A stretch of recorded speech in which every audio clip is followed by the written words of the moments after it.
Well, we have had an amazing week with Bitcoin smashing through all of our targets that we had set from the very beginning of this week. So in today's video, I'm going to take you through the current price action, and we're going to talk about whether or not we're going to get a midweek reversal, number one, because that didn't seem to happen on the unemployment news yesterday, which was great. But number two, it's now Friday. And if you understand the model, Friday is the day that we normally close our trades. So what I'm going to focus on in this video is how I make the decision when I am in a really good trade and whether or not I'm actually going to hold through the weekend because I expect continuation in the coming weeks, or does the price action show me it's time to take profit and enjoy the weekend? So if taking profits is something that you struggle with, then this is definitely going to be the video for you. Be sure to smash that like button nice and early. Hit subscribe if you're not already subscribed. And now let's get into the video.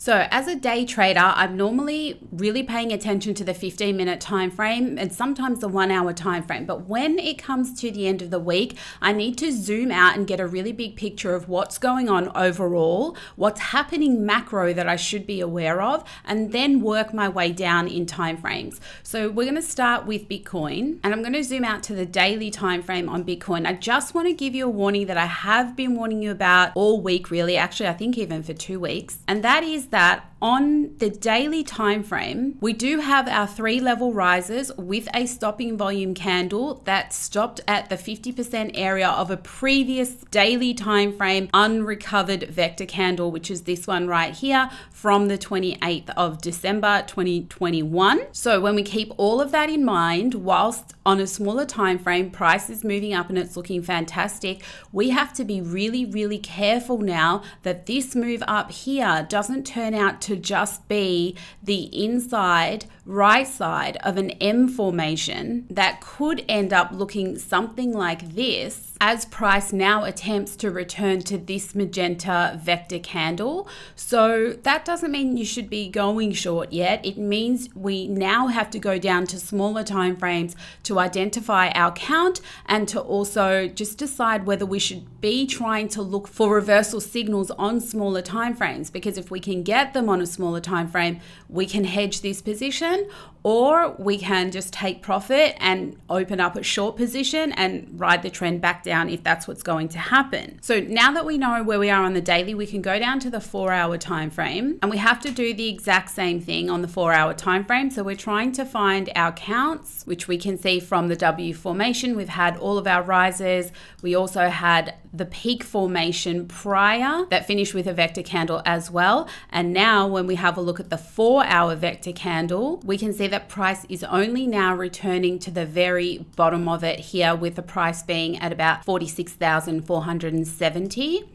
And then we can see on this side here that we have one hit here. Let me mark it out. We have a hit here and we have a hit here, and we potentially have a hit here as well. Now, if you happen to catch my video from earlier this week, I talked in detail about what forms an M and W formation. And I was talking about how when you think you've identified it on one time frame, you should drop down a lower time frame to see if you can identify 3 hits on the legs of the M and W. So this would actually line up, because as I was saying, there should be 3 hits. So we can see that there's 3 hits here that formed the inside left side. We've currently got 3 that could potentially be forming the inside right side. And the timing is really good because usually the Friday trap will happen in the UK. But ever since the ETFs have come out, it's been really hard to predict because US has just been making some crazy moves. So we will have to play that one by ear. But what we can see so far is that this does meet the criteria to potentially form an M formation.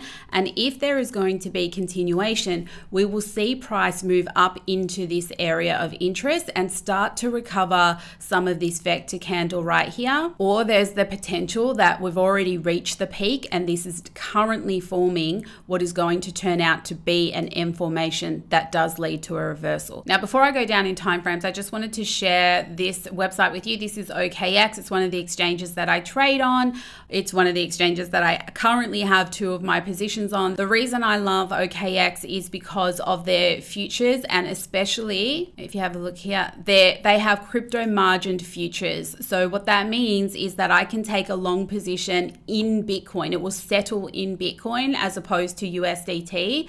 or I can do it in some of the other coins that they have available as well. So I mostly trade Bitcoin and ETH on these. They also have futures contracts, which means that I don't pay the 8-hour funding rate when I hold these trades for a long period of time. So not only am I accumulating Bitcoin when I take a Bitcoin trade with coin margin, I'm accumulating ETH when I take an ETH trade with coin margin. We're in a bull market, so not only do I make the profit on the trade, but I also make more of that underlying asset without actually physically having to buy it. And I'm not copying 8-hour funding fees. So if you can use OKX, I highly recommend it. This is where probably 90% of my trading happens, is in coin margined contracts. Especially in a bull market. It's such an easy way to accumulate cryptocurrency. So go through OKX, take a look at it, and if you're wanting to join, there is a link in the description down below. And that link does also give you access to the free section of our Discord, which is a kind of a fan hangout. But if you're wanting to seriously learn this method, then also check out our website, which is linked down below, as that will give you details for all of our courses on trading and investing so that you can master all of this stuff for yourself. So now we can go down again. We go down to the 1 hour time frame, and on the 1 hour time frame, we do our counts as well. And so what we want to do when we're on a 1 hour time frame is we want to zoom out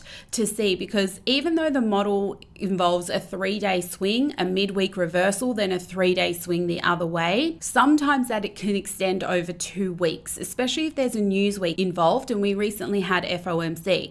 So if it's going to extend over 2 weeks, 1 week will be down, 1 week will be up. It's still going to lead to a midweek reversal, but it's over 2 weeks, if that makes sense. So it's easiest to find that on a 1 hour time frame, to zoom out, have a look at the peak formations, over 3 to 4 weeks if you need to. And so immediately, again, when you're using the market sessions indicator, it shades the background of the day changes, the dead gap zones, and the weekend is the larger area in between. So it's very easy to identify this is a whole week, this is a whole week, this is a whole week. So just zooming out and looking at this, I can see there was a very clear peak formation here. This was a typical week. We went down for half the week, we went up for half the week. Then this week here was not typical. This was a sideways reversal. So it means that you still have your drops and rises, but they don't actually decrease or increase in price. And this you will find very, very often will happen when price is starting to form a higher time frame symmetrical triangle, which is what ended up happening here. It will take 2 weeks to play out if it's going to be a 4-hour symmetrical triangle. Now, you may have noticed that during this week, the start of this week, as we were coming into the opening of the week and we were coming into the tighter end of the symmetrical triangle, the whole internet turned bearish, and a lot of people were saying that it was likely we were going to break down from this triangle and that there was more downside ahead. And this is no shade to any other creator, but the fact of the matter is the whole internet turned bearish and was giving sell signals left, right, and center. And the fact of the matter is, everybody got it so wrong this week. But if you were watching this channel, then you would know that this was the W formation that we were talking about this week. And as a result, on this channel, we turned out to have a very highly profitable week. So let me explain why that is. And it's simply because of the model we trade. We understand this was a typical week. This week was a very difficult week to trade, because then when you zoom out, you realize what's happening here. We have a 3-level drop, not actual decline in price. That makes it hard because it's essentially consolidating to everybody else, but we can see these red vector candles that actually don't decrease the price, but they're fast movements. So rises and levels are fast movements of high volume. They don't always increase and decrease price. So we knew that was going on. That's when you zoom out, you identify retail's going to draw a triangle soon. They did. For some reason, they turned bearish, which I don't know why, because a symmetrical triangle, when the trend prior to the triangle is up, should lead to a breakout to the upside. So I was actually very surprised. I did expect the whole internet to turn bullish as a result of this, and unfortunately it didn't. And it's like you could have just traded sentiment this week. You literally could have just gone to YouTube, typed in Bitcoin, looked at all of the bearish thumbnails and gone long. Like, that's literally what you could have done this week. But anyway, following on, when I said zoom out to have a look, we can now see on the 1 hour time frame that it lasted the whole week, which could mean that this week could be a whole week of a breakout to the upside. And that's what we ended up doing. We identified our W formation. We talked about the conditions on Sunday. This was a liquidation level. It's on the Sunday video. You can go watch it yourself if you didn't get it. On the 15-minute time frame, there was a W formation that formed in Asia. That led to our first level rise. And then when this side was coming down, there was a second chance entry, which I covered on Wednesday for anybody who missed out, because at the end of the day, this did come down. It was a deep retracement, but it didn't release the trap traders down here. And that essentially led to a 1 hour W formation, which is even better. So on here, where I've written second chance entry, if you didn't happen to catch the W on Sunday on the market open, there was another chance to get in. So there was 2 chances here to get in, and our initial target was back to the high of the week, which was at 43,880, and then a liquidation level that was sitting at 44,400. And I also said on that video that once you get there, you don't necessarily exit, you keep watching the market structure. And as long as the market structure is intact, you don't have a reason to get out. So at this point in time, it's higher highs and higher lows. There is no change in market structure. So this long should still be in play for most people who watch this channel. And now if your entry was around there, you've got a 12-to-1 risk to reward trade currently just on Bitcoin, not to mention we nailed this on ETH as well when we said in that video that ETH is going to be the trade of the week. It's going to be the one that gives you the idea, and that's how that turned out. What does that mean for where we are? Do we close our trades? What do we do? First things first, we've got to keep all of those things in mind that I said about the higher time frame. We should be looking at the session changeovers for any potential changes in trend on a smaller time frame that tell us this is very possibly the daily time frame second side peak of an M formation. That is what we need to be watching for. We do not need to react, and we do not need to close our longs if we don't get that signal. What you would do instead, however, is you would move your stop loss. If you wanted to hold this trade through the weekend and you didn't have any bearish signals over the next 2 sessions, then you would 100% move your stop loss into profit. We do know that there are longs currently. I'll show you on the heat maps at 45,300. There's not really a lot, but at these higher prices, the number doesn't end up being that big. So you can see here 45,300. There is currently 616 orders trying to hold price above that. They want to long from there. So you would expect that if price did retrace into that zone, it would probably bounce out off of it.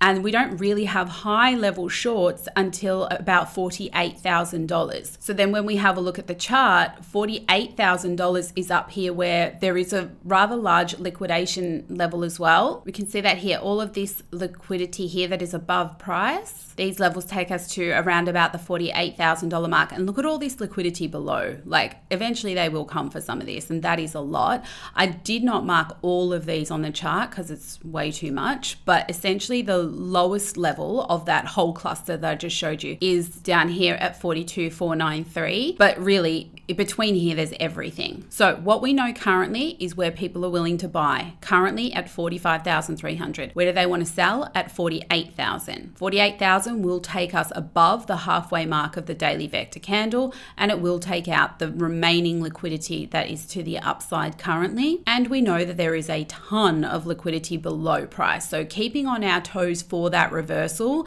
even if it doesn't happen today, that's going to be key, because that's going to be just as good as a trade back the other way when it finally does come, if it does come. So now we can go down to the 15-minute time frame, and here we can see that currently on the 15-minute time frame on Bitcoin, there is a vector here, but look how price is literally, as I speak, about to recover the entire vector. That is definitely recovered more than 50% of it, and it looks like still got steam. It doesn't to me look like it's starting to create an M formation at all. As I'm filming this, there is 27 minutes of Asia. Now the 2 a.m. extension is due, and that's happening now. So this candle here is the 2 a.m. extension. So we should extend into the end of Asia, because that's just the Asian market maker taking profit. Now, if that extension extension breaks the initial high of the day, which is currently sitting at 46,444. So if we break it, what you need to look out for is the potential formation of a multi-session M. So if we're going to get a multi-session M,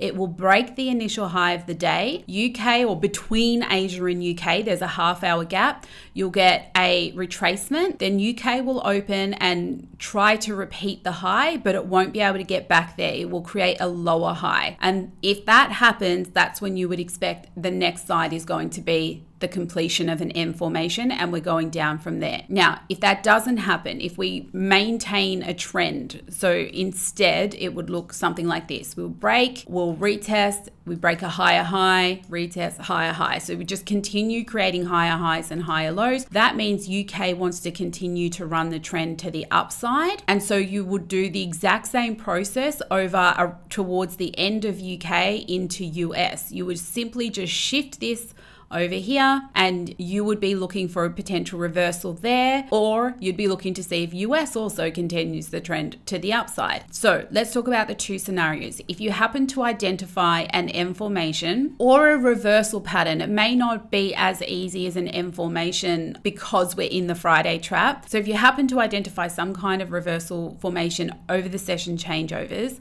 you open a short position. You don't necessarily close your long position yet. You'll close your long position when your M formation is confirmed. So it gets confirmed with a retest like this. And so what would happen on the retest is the 50 EMA will do something like that. Okay, so the M formation, if it's going to be a correct one, will break the 50 EMA with volume. It will come back to retest it. On this retest, you exit your long position and you stay in your short because your short is now confirmed. This is basically how I'm always in a trade. I don't really exit one side without the other side being confirmed, and I'm just essentially bag flipping one way to the other all the time. And as I'm doing that, I'm always moving my stop loss up on my position that is in profit, so that if something nasty happens when I'm not around, it will just take my stop loss, and that's it. So in that example, if this was the trade that we're talking about that we're currently in, my stop loss usually goes under the initial low of the day. So it'd be somewhere under here. Or if I could identify the last stop hunt, or just the last area that price moved swiftly away from, where I believe they will come back to recover, but they might recover it as a retracement and then continuation. So I want to give it room to do that. I never expect that I'm going to get the maximum profit out of each trade. That's unrealistic. In this method, we almost catch the bottoms and the tops as close as they are there. So we're pretty lucky there. If I give a little bit back on my profit and say price comes down here, but I've also opened a short position because I identified an M formation, then whatever I gave back in this little price movement here on my long, I've already made it back on my short anyway. So I'm not stressed. But the thing is, I've protected myself, because if I'm wrong about my M formation and price just continues up, I'm going to get stopped out of this. I'm going to lose 1%. If I'm risking 1% on this trade, I will lose 1%. But immediately I've made it back on the profits of this long, because the long has now moved into an extra 1% profit. So it's basically that portion of price action is almost a break even, and it doesn't matter. And if I can do that in the right place, then that's what a hedge is, right? And so if I can do it in the right place, then if I get that wrong once or twice, you know, on a trade that is like as big as a trade like this, it's not really a big deal. So that's my game plan for the weekend. I am watching the session changeovers. If I happen to get some sort of a reversal signal at either of those session changeovers, I will open a short to hedge the position. I will most likely keep the long open unless I see that we are really struggling anywhere from where price peaked today up into the 50% vector area. So between 46,440 to 47,280-ish. If price is seriously struggling anywhere there, then that may cause me to consider just taking profit on the long and just going with the short. The reason for that being because this is right under the 50% daily vector, and it's almost going to confirm my daily time frame M formation. But it would have to be a strong rejection for me to do that. So at this point in time, you know, it's hard to say because, like I said, UK hasn't even opened yet. At this point in time, It's not looking like I will close my long throughout the weekend, but what I am looking for is a reason to open a hedge position with a potential M formation over the session changeovers and move my stop loss up to protect my profit. If you found this video helpful, because I know that taking profit is really difficult for a lot of people, be sure to smash that like button, let me know, because at the end of the day, we don't actually make money until we take profit. It's one thing to get the trade right, it's one thing to see the P&L screenshots and whatnot, but what matters is, did you actually secure the bag?